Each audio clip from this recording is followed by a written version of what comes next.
Hello everyone, I am so excited to be starting to do more YouTube videos because now I have some time freed up this fall. What I want to do is share with you what I have written and made in my huge booklets that I've been using to teach here in my hometown of Sudbury. And this summer I started teaching some of my first workshops, and the thing that I really want to share about is the amazing, magnificent power of gemstones and crystals. Now, the first thing I want to clear up is that the art of healing with stones has been around for thousands and thousands of years.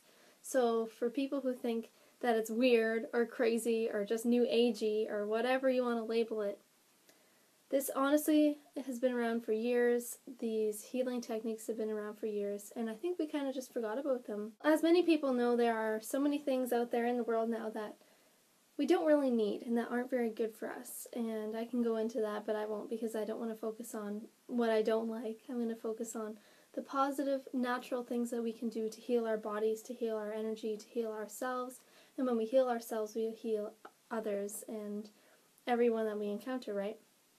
So I really want to spread the knowledge of gemstones and crystals and their healing powers that, like I said, have been around forever. And I would like to start a new video series on my YouTube about gemstones. So today I want to just do the intro. I did an intro course, well, an intro class. It was probably an hour and a half. So I'm going to try very hard to condense it as much as I can, to go through the most important things that I think will benefit people. And then I'm going to start going into individual videos of different gemstones. I'll do a video on this stone, a video on this stone, and I'll tell you about all the physical characteristics, the spiritual, the emotional, psychological effects, and how they can be positively used, and how to take care of your crystals because their energy is so important to keep intact as well. So as I said earlier, the art of healing with stones has been around for thousands of years. Evidence that gemstones were used to heal diseases can be found from the most ancient civilizations.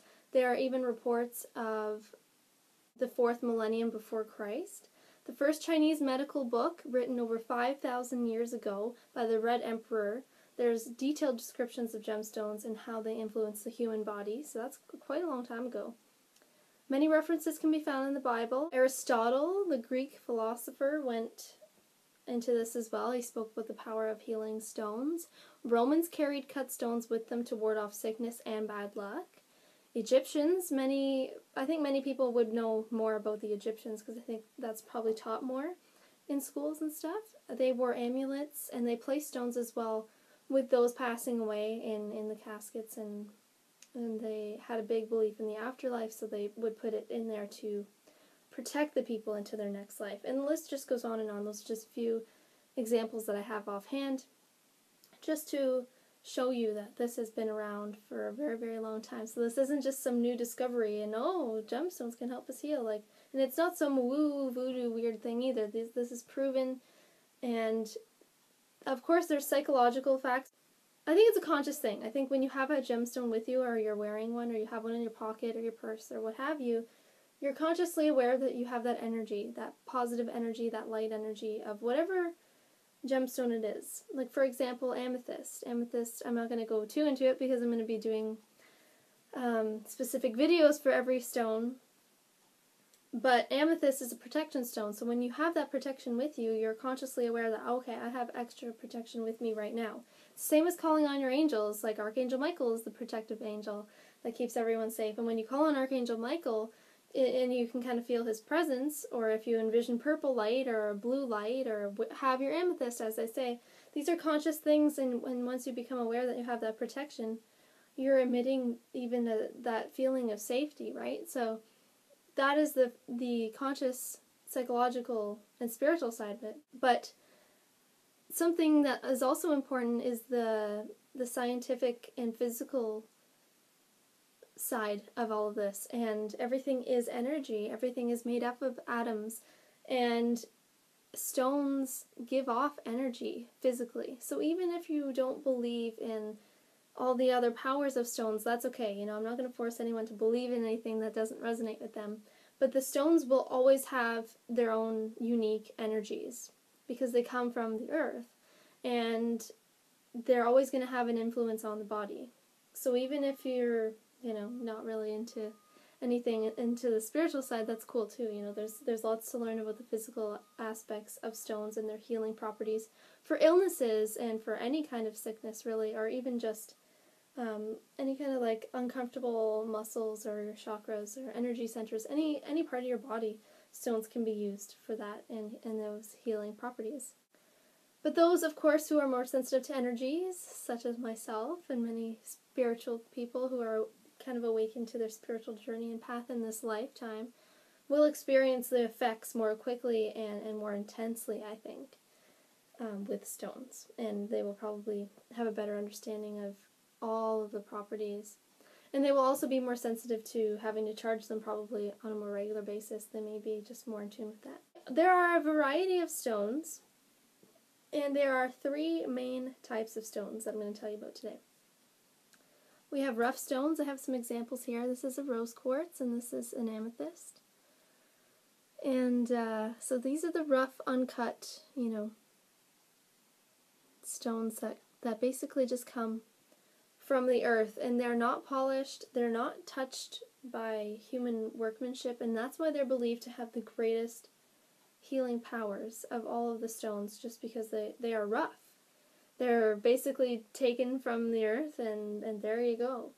So these are great for keeping out in any space, in your home or in your office or wherever you feel the need to have extra energy. They emit a lot of energy out, so I think rough stones are great to just have placed anywhere. And they're simple, there's beauty in their simplicity. I've been really drawn to rough stones over the past few months because they are raw, and I think it's so important to embrace raw beauty and to embrace things as they are, to embrace ourselves as we are, and to, of course, embrace stones as they are, because it's just so natural. And I think things in nature are so beautiful just because they are. They know how to be. They just are. And they're not manufactured, and they're not, put through this perfection process. And I think that's really beautiful. So another type of stone is tumbled stones. And many, many stones are tumbled. This is the tumbled versions of the rose quartz and the amethyst. So they're really smooth. They're also powerful. These can be placed on the body or even just through holding them in your hands. The energy passes through your hand and through your whole body. So these are great. They have specific chakra stones to put these on certain areas of your body, and you can just kind of lay there and do a simple meditation and have the energy of these rocks help you. Something to note as well is when you wear these over clothing, like say if you had a jewelry piece made with a tumbled stone, they don't lose their effect, okay? So that's something to keep in mind, which is great because I keep these in my pockets and they're still emitting, it's still getting to you and through you in your body. So, and I think that's great. So they don't lose their effect, so don't worry if you're putting this on top of a sweater or you have it in your jeans or what have you. They're not going to lose their power. They don't have to be directly on you all the time. And the third type of stone is a jewelry cut gemstone. So say for instance in a ring. They are cut and they're condensed. They still definitely have power, but probably not as immensely as the rough or the tumbled stone.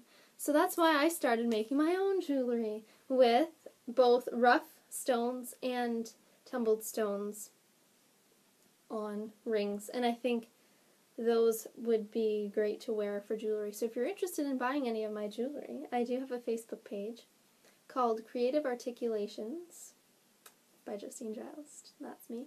And so if you're interested in buying, I can show you an example or some examples of some of the jewelry that I made.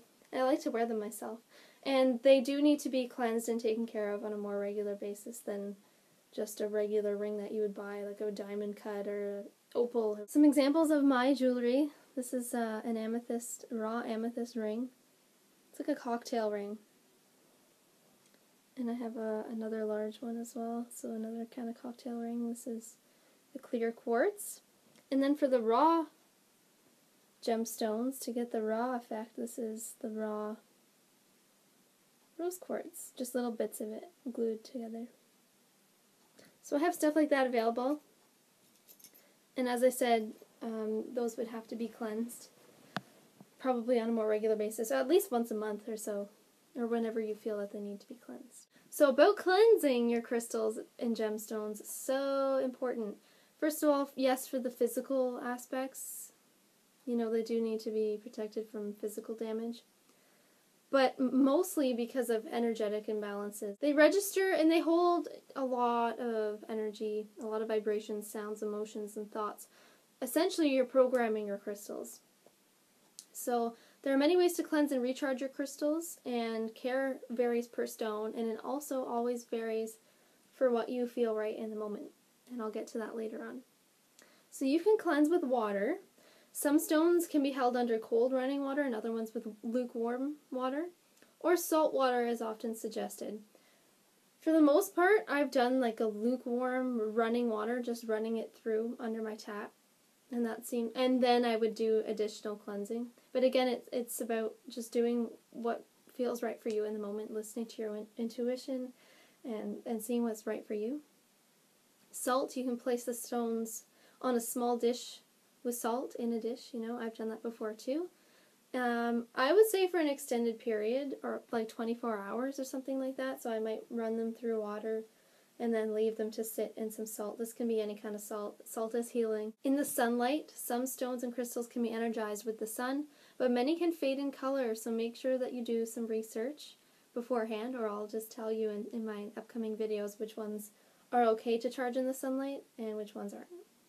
Because you don't want to damage your stones, right? The moonlight. All stones, I say most stones, probably all stones, are good for charging in the moonlight. You can put it on the windowsill or outside. Make sure you mark where you put it because you don't want to lose your stones. The moonlight is very gentle, and you can do it any night, but especially on the full moon nights when we have the full moon. Lots of light, lots of good calming, good energy, positive energy coming down. Those are prime nights to put your stones out under the moonlight. Earthing or grounding, like I just mentioned, you can place them on the ground or bury them in the earth, but make sure that you mark where you put your stones because you don't want to lose them. And lastly, smudging. Find any kind of cleansing with smudging with sage is so quick and it's simple, and I find that it really boosts the energy of anything that you're trying to cleanse, whether it's a room or yourself, stones or cards. Cleansing with sage is awesome. Or incense. You can get incense sticks or a sage stick, or you can get little bits of white sage and put them in like a glass bowl or something and light that and let the smoke come up. When you're doing this with stones, you would just let your stones run through the smoke for a little bit, and that seems to really help. Doesn't have to be for a long time. You don't have to stay there over the smoke for an hour or anything. Just for, again, whatever feels right, however long feels right, for a couple minutes. And that can be done on a regular basis just to keep them purified. And it's a great, quick way, as I said, to clear the energy. So you can combine any of these methods. I combine a lot of them. Again, I can't stress enough how important it is to listen to your intuition. Do what feels right for you in the moment. And if you feel like, oh, I should really cleanse these stones, I'm going to run them underwater. And then after that you feel like they're okay for a while, cool. Other times you may run them underwater and say, you know what, I think they need a bit more of a boost. Maybe I'll put them in some salt for a few days. Cool. Or maybe you want to leave them out in the sunlight or in the moonlight for that night. Whatever feels right for you at the time is what's best. So there's no right or wrong way to do it on a certain day, and it doesn't have to become this stressful thing. Just do whatever feels right for you. I'm going to leave it at that for this video. I can continue to go on forever. Hope that this all benefits you in some way. Stones are amazing, amazing, amazing things to work with, and I really think they will benefit a lot of people. Lovely to have this knowledge. I am very blessed and grateful to be in a position right now that I can be giving out to people and to be sharing my knowledge. I have many, many textbooks that I've been reading and studying about stones, and I think it's so great and so important to get this out to the world. So I hope this benefits you in some way. I will talk to you guys soon, and have a wonderful day.